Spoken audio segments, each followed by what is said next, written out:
Magandang hapon, sir. Magandang hapon, mga klase. Ito ang hakbang sa pagluluto ng kanin. Mga hakbang sa pagsaing ng bigas.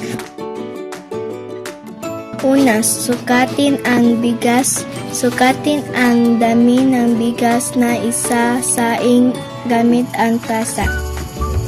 Dalawa, hugasan ang bigas. Ilagay ang bigas sa kaldero at lagyan ng tubig. Haluin at itapon ang maruming tubig. Ulitin ito ng 2 o 3 beses hanggang luminaw ang tubig. Ikatatlo, lagyan ng tamang dami ng tubig.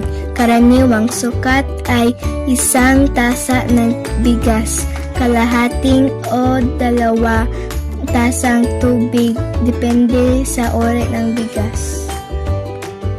Ikaapat, ilagay sa kalan.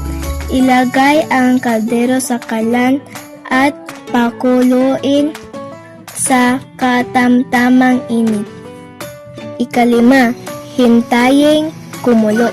Kapag kumulo na at bumaba ang tubig, hinaan ang apoy.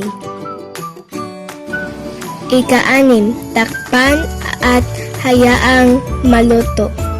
Takpan ang kaldero at hayaang maluto ang bigas hanggang sa maubos ang tubig.